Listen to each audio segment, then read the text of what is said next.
World news के sponsor हैं स्वागत, अदरक, लहसुन और मसाले 100% प्योर एंड हाइजीनिक। अस्सलाम वालेकुम, आदाब। मैं हूं खलील फरहाद। मेरे साथ देखिए वर्ल्ड न्यूज़। शुरुआत करते हैं हेडलाइंस से। कतर, सऊदी अरब, ईरान और अफगानिस्तान के बाद अब जॉर्डन और ओमान के निशाने पर आई मोदी सरकार। अहानत रसूल के खिलाफ बीजेपी लीडर नुपुर शर्मा के बयान की शदीद मजम्मत की।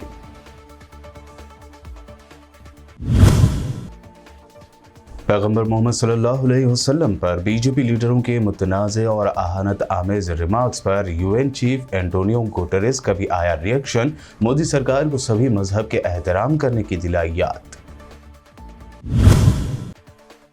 पाकिस्तान में दिन ब दिन बढ़ती जा रही है सियासी हलचल। पीटीआई के एमएलए ने दी अब बड़ी धमकी। कहा, अगर इमरान खान का बाल भी पीका हुआ तो कर देंगे खुदकुश हमला। हजारों कारकुन तैयार।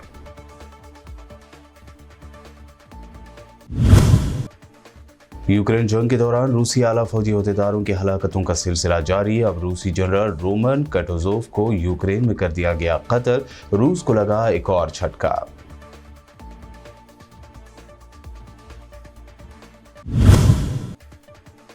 अरब मुल्कों के दबाव में आकर बीजेपी ने नूपुर और जिंदल को हटाया। असदुद्दीन ओवैसी का दावा। कहा, अरब मुल्कों में लाखों भारतीय मजदूरों के खिलाफ नफरत का माहौल और मुमकिन तशद्दुद का जिम्मेदार कौन होगा, मोदी दें जवाब। और गांधी जी के मुजस्समे पर गोली चलाने वाली गोडसे भक्त हिंदू महासभा लीडर पूजा शकुन पांडे के खिलाफ केस दर्ज। जुमा की नमाज पर पाबंदी लगाने का किया था शरंगेज मुतालबा।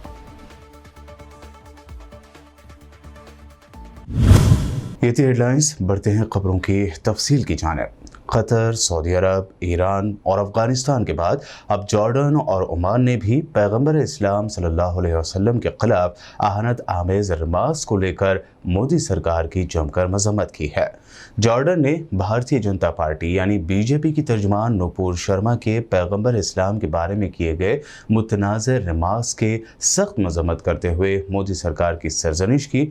बता दें कि अरब मुल्कों के शदीद दबाव के बाद मोदी सरकार ने नुपुर शर्मा को पार्टी की रुकनियत से 6 सालों के लिए मुअत्तल कर दिया था। पैगंबर मोहम्मद सल्लल्लाहु अलैहि वसल्लम पर बीजेपी लीडरों के मुतनाज़ और अहानत आमेज रिमार्क से कई मुस्लिम ममालिक की जानिब से सख्त रद्दअमल का सिलसिला अब भी जारी है। अब ऐसे में यूएन के सेक्रेटरी जनरल एंटोनियो गुटेरेस ने भी रद्दअमल जाहिर किया है। एंटोनियो गुटेरेस के तर्जुमान ने कहा कि बैनुल-अक़वामी तंजीम सभी मज़ाहिब के तय एहतराम और इंटॉलरेंस पर जोर देता है। उन्होंने कहा कि मैंने इससे मुताल्लिक़ खबरें देखी है, मैंने जवाबी रद्दअमल भी देखा है। मैं आपको बता सकता हूँ कि हम सभी मजहब के तय एहतराम के जज्बात को मजबूती से फ़रोग़ देते हैं। यूएन चीफ के इस रद्दअमल को मोदी सरकार के लिए बड़ा झटका माना जा रहा है। वज़ीर-ए-आज़म बोरिस जॉनसन ऐवान नुमाइंदगान में होने वाली अदम एतमाद की तहरीक में अपनी कुर्सी बचाने में कामयाब रहे हैं। खबर रसा इदारे एसोसिएटेड प्रेस के मुताबिक बोरिस जॉनसन कुर्सी बचाने में तो कामयाब रहे हैं, लेकिन इस बहरान के बाद वह एक कमज़ोर वज़ीर-ए-आज़म के तौर पर सामने आए हैं और उनके मुस्तक़बिल के बारे में सवालात खड़े हो गए हैं।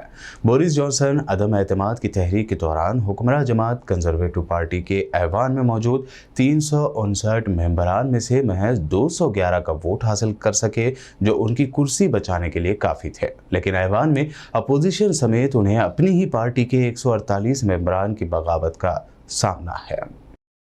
वज़ीर-ए-आज़म बोरिस जॉनसन ने कहा कि यूक्रेन की अवाम रूस की बर्बरियत के सामने नहीं झुकेंगे। मिस्टर जॉनसन ने एक ट्वीट में कहा कि यूक्रेन के सदर वोलोदिमीर ज़ेलेंस्की ने मुझे डॉनबास में रूसी हमलों के खिलाफ जारी जद्दोजहद के बारे में बताया। उन्होंने कहा कि ये वाज़ेह है कि यूक्रेन की अवाम रूस के सामने नहीं झुकेंगे। बता दें कि हुकूमत बरतानिया लगातार रूस के खिलाफ पाबंदियां तो लगा रही है ही, वहीं ब्रिटेन की जानिब से यूक्रेन को मुसलसल फौजी इमदाद भी मुहैया कराई जा रही है।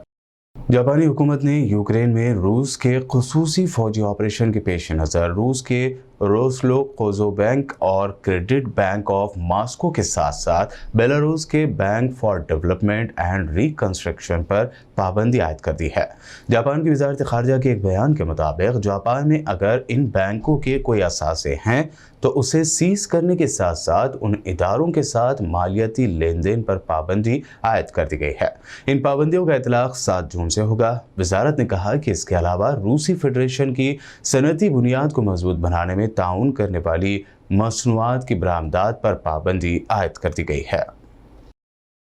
गुज़िश्ता फरवरी में यूक्रेन में रूसी फौजी ऑपरेशन के आगाज़ के बाद से रूसी फौज को बड़े जानी नुकसान और कई धचकों का सामना करना पड़ा है, जिनमें नुमायां तौर पर यूक्रेन की फौज के साथ लड़ाइयों और मज़ाहमत के दौरान मैदान जंग में सरकर्दा रूसी जर्नलों की हलाकत हुई है। मॉस्को की तरफ से होने वाली ताज़ा तरीन हलाकतों में रूस के सरकारी मीडिया ने इत्तला दी कि मशरक़ी यूक्रेन में एक रूसी जनरल हलाक हो गया। टेलीग्राम ऐप पर सरकारी टीवी के नुमाइंदे अलेक्जेंडर स्लावकोव की जानिब से शाये होने वाली इस रिपोर्ट में डोनबास में जनरल रोमन कर्टोजोव के कत्ल की तस्दीक की गई है, ताहम ये नहीं बताया गया कि उन्हें कब कत्ल किया गया। शुमाली कोरिया की तरफ से इतवार को 8 मिसाइलों के तजुर्बे के जवाब में जनूबी कोरिया और अमेरिका ने जजीरा नुमा कोरिया के मशरक़ी साहिल पर पानियों में 8 मिसाइल दागे हैं।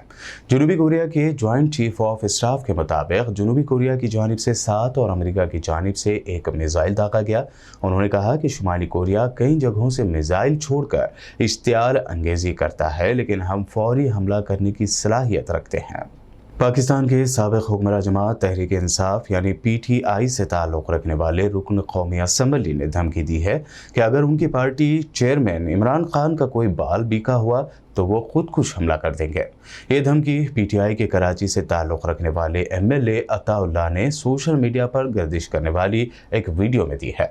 कई नामवर सहाफ़ियों ने इस मुश्तहर रुकन असम्बली की वीडियो शेयर की है। उन्होंने धमकी आमेज़ लहजे में कहा कि अगर इमरान खान के सर के बाल को भी नुकसान पहुँचा तो मुल्क चलाने वालों को खबरदार किया जाता है, ना तो आप और ना ही आपके बच्चे रहेंगे। मैं सबसे पहले आप पर खुदकुश हमला करूँगा, मैं आपको जाने नहीं दूँगा। इसी तरह हजारों कारकुन तैयार हैं। इमरान खान के एक बाल को भी नुकसान होता है तो ये मुल्क चलाने वाले सोच लें कि ना आप रहेंगे ना आपके बच्चे रहेंगे। सबसे पहले मैं खुदकश हमला करूंगा आप पे और आपको छोड़ूंगा नहीं। और इसी तरह हजारों कारकुन तैयार है। आप क्या समझते हैं? इसराइली पुलिस की जानिब से मकबूजा यरूशलेम से मुत्तसिल देहात में आंसू गैस की बदतरीन शेलिंग की वजह से कई फ़लस्तीनी ज़ख्मी हो गए हैं। इसराइली पुलिस ने सिल्वान और रास कमस नामी देहात पर छापे मारे और इस दौरान बग़ैर वक्फे के मुसलसल शेलिंग की गई ताकि फ़लस्तीनी अपने घरों से निकलने पर मजबूर हो जाए। मुसलसल की गई शेलिंग के नतीजे में पूरे इलाके में जहरीली आंसू गैस फैल गई और शहरियों का दम लेना मुश्किल हो गया। पुलिस ने आंसू गैस की मुतवातर शेलिंग के अलावा यहाँ फायरिंग भी की है। इसी तरह के एक और वाक़े में इसराइली काबिज़ फ़ौज ने एक फ़लस्तीनी नौजवान को रमला से गिरफ्तार कर लिया है। बांग्लादेश की बंदरगाह चिटगांव के करीब गोदाम में लगने वाली खौफनाक आग पर काबू पाने की कोशिशें जारी है। बांग्लादेश की बंदरगाह चिटगांव के करीब एक गोदाम में खौफनाक आग भड़क उठने के वाक़े में अब तक 50 अफराद हलाक जबकि 300 से ज़ायद ज़ख्मी हो गए। ज़ख्मी होने वाले मुतादिद अफराद की हालत तशवीशनाक है, जिसके बाद अमवात की तादाद बढ़ने का खदशा है। आग लगने के सबब केमिकल से भरे कंटेनर्स फट गए, जिसने वहां मौजूद आग बुझाने वालों, सहाफ़ियों और दीगर अफराद को अपनी लपेट में ले लिया। वर्ल्ड न्यूज़ में वक्त हुआ है एक शॉर्ट ब्रेक का। जल्द लौटेंगे और देखेंगे मज़ीद अहम खबरें।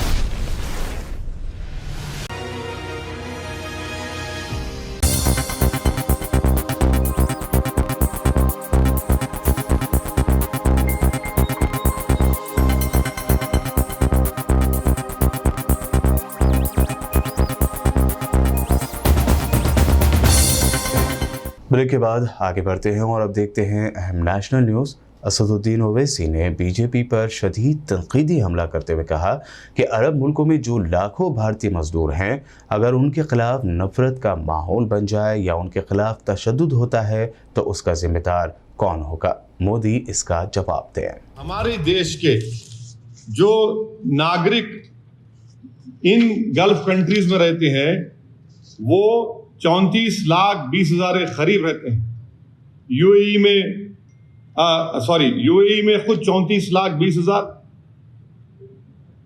सऊदी अरेबिया में 25 लाख, यूनाइटेड स्टेट्स में 12,80,000, कुवैत में 10,29,000, ओमान में 7 लाख, कतर में 7.5 लाख, नेपाल में 5 लाख, यूनाइटेड किंगडम में 3-3.5 लाख करीब, सिंगापुर में 3.5 लाख, बहरीन में 3,23,000 और जितने टॉप 10 एनआरआई डेस्टिनेशन है उसमें 6 के 6 ये गल्फ कंट्रीज में है।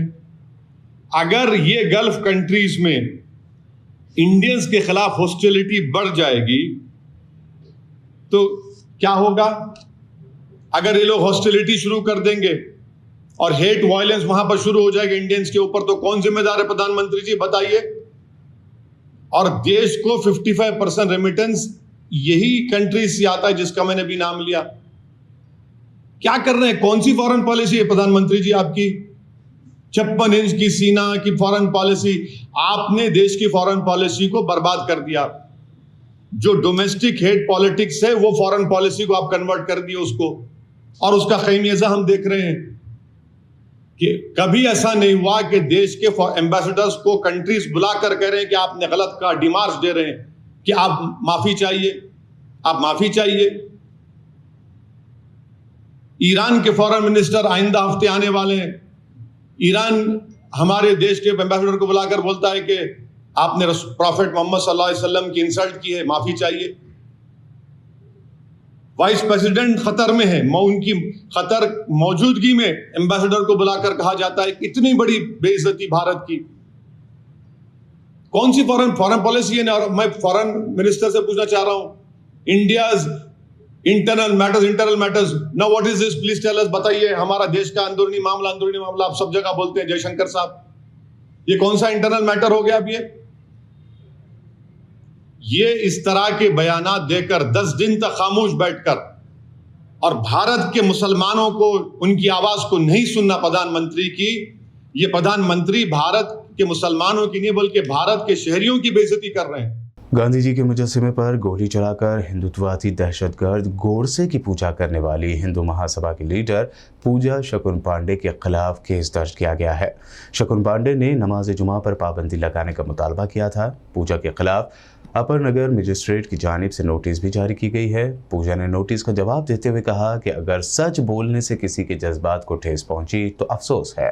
पूजा के खिलाफ फिरकावाराना बयान और 2 तबकों के दरमियान दुश्मनी को बढ़ावा देने का केस दर्ज किया गया है। अलीगढ़ इंतजामिया की माने तो पूजा ने सोशल मीडिया पर मुतनाज़ बयान भी शेयर किया। पूजा ने एक मेमोरेंडम के जरिए मुतालबा किया था कि जुमा की नमाज पर लोगों के इकट्ठे होने पर पाबंदी लगाई जाए। देखिए, जब भी ऐसी कोई घटनाक्रम होता है जो हृदय विदारक होता है और ये घटनाक्रम जब एक नियमावली बन जाए कुछ लोगों के लिए तो अति आवश्यक हो जाता है कि हम जो है सरकार का, हमारे जो महामहिम राष्ट्रपति हैं उनका ध्यान यहाँ पर केंद्रित करके और उचित कार्रवाई की मांग करें। ऐसा जो है जिसे कहते हैं ना कि एक सीमा जब हो जाती है, कानपुर का जुम्मे की नमाज के बाद का जो प्रकरण है उसने हमारे सहन शक्ति को जो है अब तोड़ दिया। चाहे वो आजादी की बात हो या आजादी से पहले आजादी की बात, हमने अपने पत्र में कुछ एक घटनाक्रम जो है वो चिन्हित किए हैं। इतिहास जो है वो इस बात का गवाह है कि जुम्मे की नमाज ना होकर के आतंकी दिवस बन गए। जुम्मे की नमाज में इबादत के नाम पर सैकड़ों लाखों की संख्या में ये लोग एकत्र होते हैं और वहां पर हिंदुओं पर कैसे हमला किया जाए, कैसे लूटपाट की जाए, कैसे जो है उपद्रव मचाया जाए, कैसे सांप्रदायिक वैमनस्यता फैलाई जाए, ये सारी तस्वीरें होती हैं। और न जाने ऐसे सैकड़ों घटनाक्रम मैंने मेंशन भी किए हैं कुछ एक रेफरेंस के लिए महामहिम जी की, जो कि हमारे हिस्ट्री में ऑलरेडी है जो घटनाक्रम, और लेटेस्ट में कानपुर का भी है कि जुम्मे की जो नमाज है वो बेसिकली कि नमाज नहीं है, जुम्मे का दिन ना होकर के आतंकी दिवस है। यहाँ पर इबादत के नाम पर आतंकियों की कवायद, ये लोग जो है प्लानिंग बनाते हैं, अपने युवाओं को भड़काते हैं और समाज में वैमनस्यता फैलाने का काम कर रहे हैं, देश को बांटने का काम कर रहे हैं। इसलिए हमने महामहिम जी से ये मांग की है अपने खून से इस पत्र को लिख करके कि जितना नुकसान ये देश का कर रहे हैं, विशेष धर्म का कर रहे हैं, हिंदुओं का कर रहे हैं, हमारी महिलाओं के साथ छेड़छाड़ कर रहे हैं, इस पर्टिकुलर दिन को एकत्र होने के बाद इस पर तत्काल प्रतिबंध हो। छोटी छोटी सी मांगे हैं कि जिस तरीके से छोटी मस्जिदें हैं वहाँ पर 10 से ज़्यादा लोग इस दिन एकत्र ना हो, जो बड़ी मस्जिदें हैं उस दिन 25 से ज़्यादा लोग एकत्र ना हो, और यदि ज़्यादा जमावड़ा इकट्ठा होता है या सामूहिक नमाज जो है उसको तत्काल प्रभाव से बंद किया जाए, ताकि जो भी ये घटनाक्रम हुए हैं या जो भी नुकसान हमारे देश की अस्मिता पर या किसी एक विशेष धर्म के संप्रदायों को हो रहा है इनके माध्यम से, वो रोका जा सके। पिछले महीने पंजाबी सिंगर और लीडर सिद्धू मूसेवाला के कत्ल किए जाने के बाद से ही ये मामला सियासी गलियारों में भी उबाल पर है। एक जानिब इस मामले पर जांच चल रही है, वहीं दूसरी जानिब उनके परिवार से अब तक कई सियासी हस्तियों ने मुलाकात की है।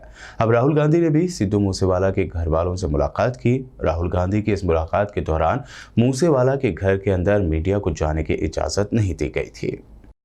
कांग्रेस लीडर दिग्विजय सिंह ने बीजेपी पर देश को तोड़ने का इल्जाम लगाया, जिस पर मध्य प्रदेश के वजीर दाखिला नरोत्तम मिश्रा ने कहा कि दिग्विजय पहले अपनी पार्टी को जोड़ लें। पार्टी जोड़ लें और देश जोड़ने की यात्रा चालू करना है तो कश्मीर से करें, कन्याकुमारी से क्यों कर रहे हो?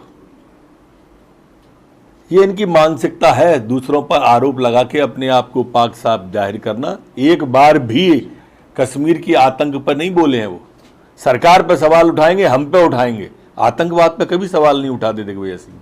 दिल्ली के सीएम अरविंद केजरीवाल ने गुजरात के अपने दौरे के दौरान दावा किया कि दिल्ली का सिपाही अगर शहीद होता है तो उसके अफराद खानदान को 1 करोड़ रुपए दिए जाते हैं, लेकिन सुना है कि बीजेपी सिर्फ 1 लाख रुपए ही देती है। मुझे पता चला, आज मैं जब अहमदाबाद में उतरा, बड़े दुख से मेरे को पता चला वहां पे हजारों हजार पूर्व सैनिक, एक्स सर्विसमैन धरने पे बैठे हुए हैं। ये बड़े दुख की बात है। हमारे अपने देश के सैनिक अगर धरने पे बैठेंगे तो ये अच्छी बात नहीं है। दिल्ली में अगर कोई दिल्ली का रहने वाला सैनिक या दिल्ली पुलिस का कोई कर्मचारी, सिपाही शहीद हो जाता है तो दिल्ली सरकार की तरफ से हम उसके परिवार को 1 करोड़ रुपए की सम्मान राशि। मुझे पता चला गुजरात में अगर कोई शहीद हो जाए तो शायद ये लोग उसको केवल 1 लाख रुपए देते हैं। मैं आज सभी पूर्व सैनिकों की तरफ से ये मांग करता हूं गुजरात सरकार से कि उनकी जितनी और मांगे हैं वो सारी मांगे तो मानी जाएं, लेकिन दिल्ली की तरह गुजरात सरकार भी अगर कोई भी सैनिक शहीद होता है उसको 1 करोड़ रुपए की उसके परिवार को शहीद राशि मिलनी चाहिए कि नहीं मिलनी चाहिए? हमें अपने सैनिकों का सम्मान करना चाहिए कि नहीं करना चाहिए? तो दोस्तों, 6 महीने के अंदर बदलाव आने वाला है। अब डरने की जरूरत नहीं है बीजेपी वालों से। कोई बीजेपी वाला आए तो उसको हुश करके भगा देना। और अब आखिर में हेडलाइंस पर एक और नजर। कतर, सऊदी अरब, ईरान और अफगानिस्तान के बाद अब जॉर्डन और ओमान के निशाने पर आई मोदी सरकार। आहानत रसूल के खिलाफ बीजेपी लीडर नुपुर शर्मा के बयान की शदीद मजम्मत की।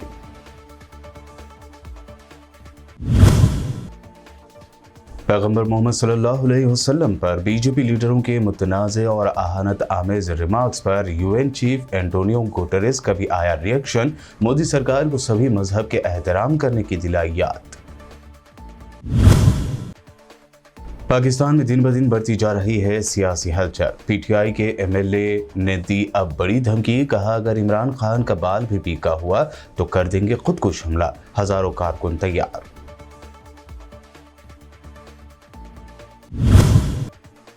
यूक्रेन जंग के दौरान रूसी आला फौजी अहदेदारों की हलाकतों का सिलसिला जारी। अब रूसी जनरल रोमन कटोजोव को यूक्रेन में कर दिया गया कत्ल। रूस को लगा एक और झटका।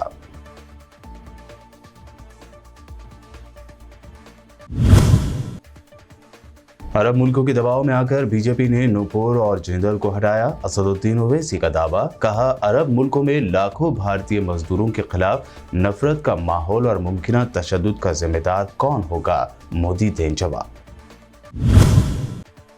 और गांधी जी के मुजस्समे पर गोली चलाने वाली गोडसे भक्त हिंदू महासभा लीडर पूजा शकुन पांडे के खिलाफ केस दर्ज। जुमा की नमाज पर पाबंदी लगाने का किया था शरंगेज मुतालबा।